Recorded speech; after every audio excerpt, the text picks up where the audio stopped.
దేవుడు దీవించి ఆశీర్వదించుగాక.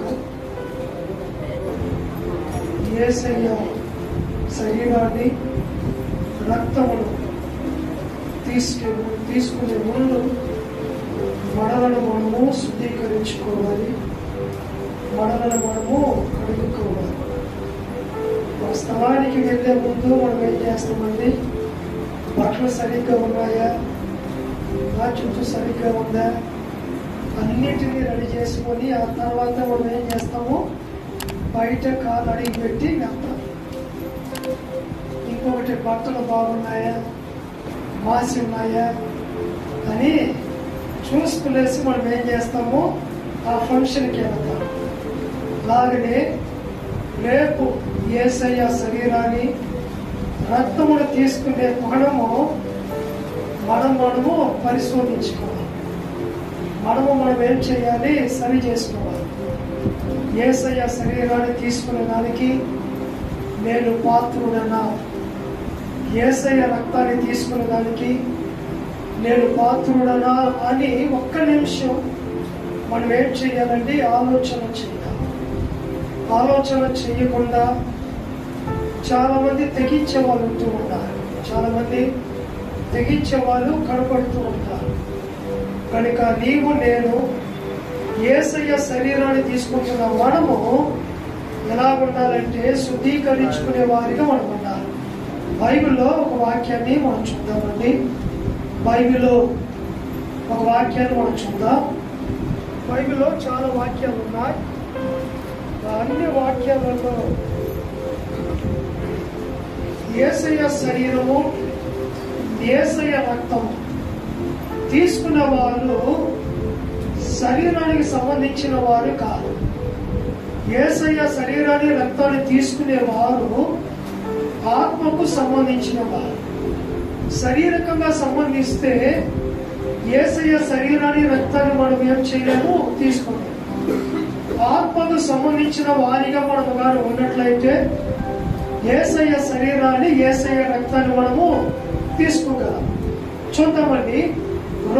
రోమిలకు రాసిన పత్రిక 8వ అధ్యాయము, రోమిలకు రాసిన పత్రిక 8వ అధ్యాయాన్ని మనం చూద్దామండి. Praise the lord. 5వ వచనం చదవండి. ఏలయనగా శరీరానుసారులు శరీరం మీద మనసు నుంచుదురు, ఆత్మానుసారులు ఆత్మ విషయముల మీద మనస్సు నుంచుదురు. శరీరానుసారమైన మనస్సు మరణము, ఆత్మానుసారమైన మనస్సు జీవమును సమాధానమై ఉన్నది. చాలా శరీర మనస్సులు శరీర విషయమై మనస్సు ఉంచుదురు. శారీరకమైనటువంటి వారు యేసయ్య శరీరాన్ని రక్తాన్ని తీసుకోకుండా ఉండేవారు వారి యొక్క మనస్సు ఎక్కడ ఉంచుతారంట? వారి మనస్సు శారీరకం మీద ఉంచుతారంట, శారీరకమైనటువంటి కార్యాల మీద ఉంచుతారంట, శారీరకమైనటువంటి మనస్సు మీద వారు ఉంచుతారు. శారీరకమైనటువంటి మనస్సు ఏంటని మీకు తెలుసు. శారీరకమైన మనస్సు ఏంటి? కోపడటము, పాపము చేయటము, తప్పు చేయటము, దేవునికి విరోధమైన పనులు చేయటము శారీరకమైనటువంటి మనసులు చేసేది. అదే ఆత్మకు సంబంధించిన వారు చేసేటువంటి పనులు మీరు చూసినట్లయితే సమాధానముగా ఉంటారు, మంచిగా మాట్లాడుతుంటారు, పరిశుద్ధానికి తగినటువంటి, భక్తికి తగినటువంటి, విశ్వాసానికి తగినటువంటి, యేసు ప్రభువు నచ్చేలాగా మనం ఏం చేస్తుంటాము? మాట్లాడుతూ ఉంటాం. అదే శారీరకమైనటువంటి వారు ఎలాగ మాట్లాడతారంటే అవిశ్వాసము కలిగించే మాటలు మాట్లాడుతూ ఉంటారు. సాతానునికి సంబంధించినటువంటి మాటలు, అపవాదికి సంబంధించినటువంటి మాటలు, సాతాను క్రియలకు సంబంధించిన మాటలు వారు మాట్లాడుతూ ఉంటారు. కనుక యేసయ్య శరీరాన్ని రక్తాన్ని తీసుకునే మనము ఏం చెయ్యాలండి? కొద్దిసేపు ప్రార్థన చేసుకొని, అయ్యా మీ యొక్క శరీరాన్ని, మీ రక్తాన్ని తీసుకోబోతున్నా, నాలో ఏదైనా దోషములు ఉన్నాయా, నాలో ఏదైనా పాపం ఉందా, నాలో ఏదైనా తప్పులు ఉన్నాయా, వాటిని పరిశుద్ధపరచండి, వాటిని కడగండి. నా యొక్క నేత్రమును కడగండి, నా యొక్క చెవులను కడగండి, నా నోరును కడగండి, నా శరీర భాగం అంతా కడగండి అని మనం ఏం చెయ్యాలండి? ప్రార్థన చేసిన తర్వాతనే ఆయన యొక్క శరీరాన్ని రక్తములో మనం ఏం చెయ్యాలి? చేతులు వేయాలి. క్షమాపణ అడగకుండా మనము మనుషులమే, మనము ఈ లోకములో పాప లోకములో జీవిస్తున్నటువంటి వారిని. నేను పాపము చెయ్యలేదు అని ఎవరు కూడా చెప్పలేరు, నేను తప్పు చెయ్యలేదు అని ఎవరు కూడా చెప్పలేరు.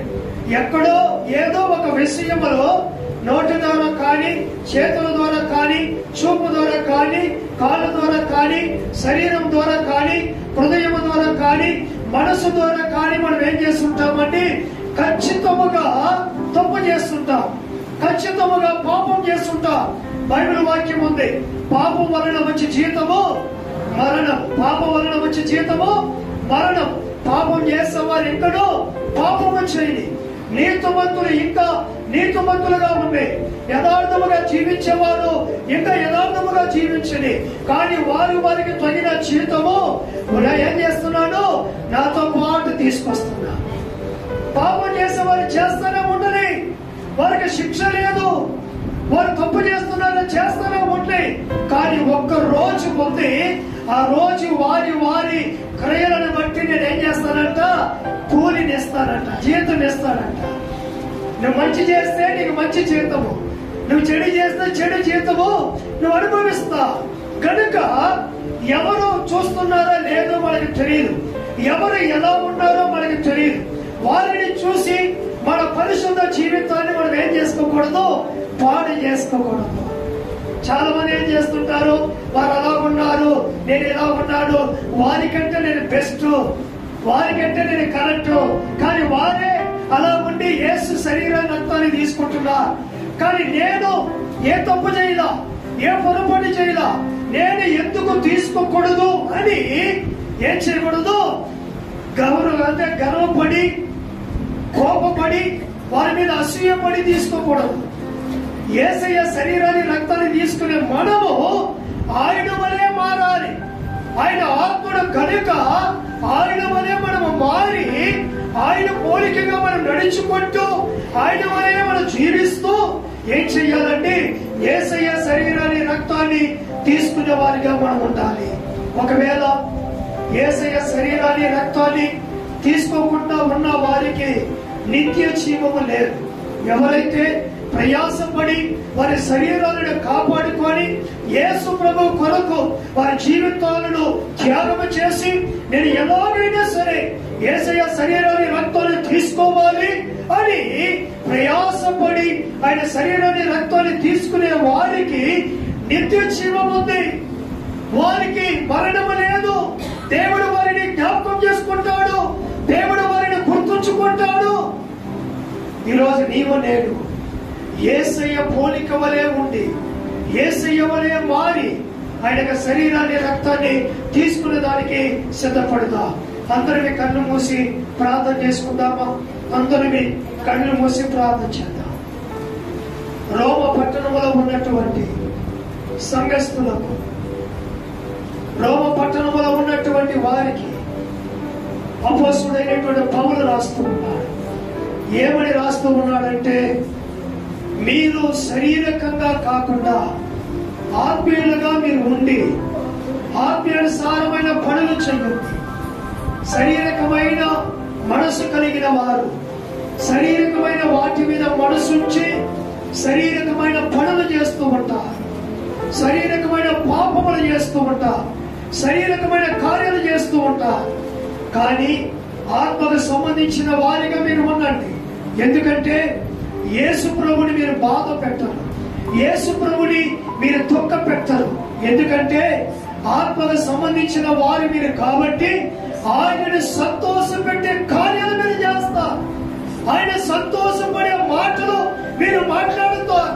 ఆయన ఎలా ఉన్నాడో ఇతరులను బాధ పెట్టగా, ఇతరులను ఇబ్బంది పెట్టగా, కరెక్ట్ గా మాటలో కానీ, సమయంలో కానీ, రోజులలో కానీ, డబ్బులో కానీ, పరిశుద్ధతలో కానీ, ప్రతి విషయంలో ఆయన ఎలాగైతే నడుచుకున్నాడో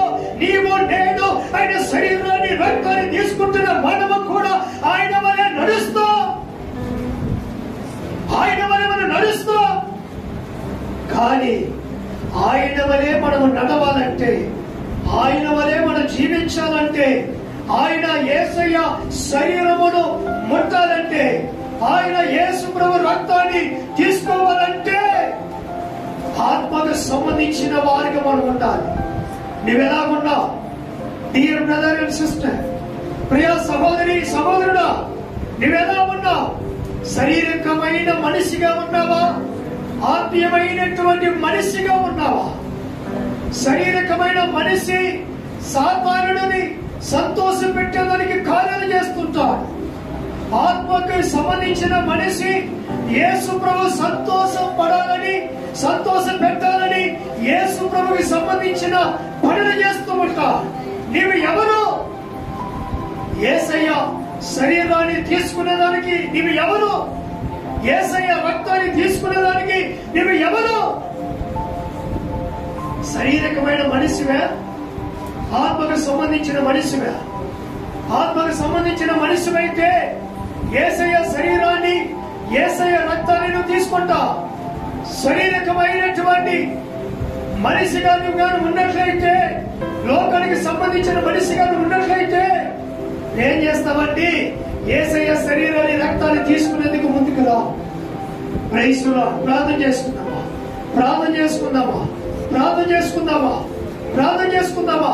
యేసయ్య మీకు వందనాలు, స్తోత్రాలు ప్రభా.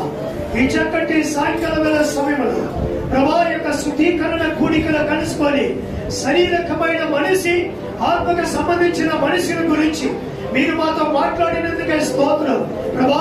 మీ శరీరాన్ని, మీ రక్తాన్ని తీసుకోబోతున్నటువంటి మేము నాయన శారీరకమైన మనిషిగా కాకుండా ఆత్మకు సంబంధించిన మనిషిగా, ఆత్మకు సంబంధించే ఆలోచన కలిగిన మనిషిగా మేము ఉండినట్లు మీరు మాకు కృపను దయచేయండి నాయన.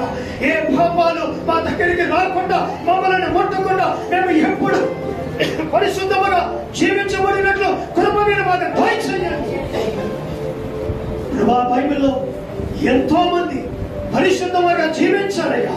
వారి యొక్క పట్టికలో మా పేరు కూడా వచ్చినట్లు కృప మీరు దయచేయండి. ఇదిగో ఈ సిస్టరు, ఇదిగో ఈ బ్రదరు పరిశుద్ధముగా, పరిశుద్ధముగా, పరిశుద్ధముగా లోకములో బ్రతికారు, లోకములో జీవించారు అన్నట్లుగా తండ్రి మేము కూడా పరిశుద్ధముగా జీవించేటువంటి కృప మీరు మాకు దయచేయమని ప్రార్థిస్తున్నాం. యేసు మీ కొందరు అయ్యా, మీరు ఎలాగ నడుచుకున్నారు, ఎలాగ మాట్లాడారు, ఎలాగ నాయన మీరు ఉన్నారో మేము కూడా అలాగనే ఉండినట్లు మీరు కృప మాకు దయచేయండి నాయన.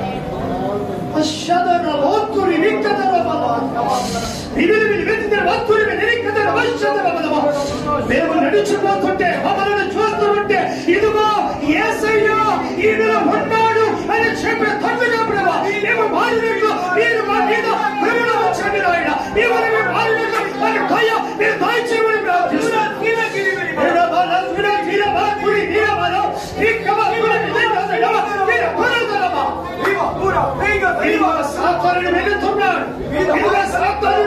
వెళుతున్నాడు అని చెప్పకూడదు నాయన. అని చెప్పాలి. ఇదిగో ఇతడు యేసు వలె నడుస్తున్నాడు, ఇతడు యేసు పోలికతో ఉన్నాడు అని చెప్పేటట్లుగా మీరు మా మీద అధికమైన కృప ఉంచమని ప్రార్థిస్తున్నాను. మీ శరీరం వ్యర్థమైపోకూడదయ్యా, మీ రక్తము వ్యర్థమైపోకూడదయ్యా. మీ రక్తము మా రక్తములో కలిసిపోవాలయ్యా. మీ శరీరము మా శరీరములో కలిసిపోవాలి నాయన.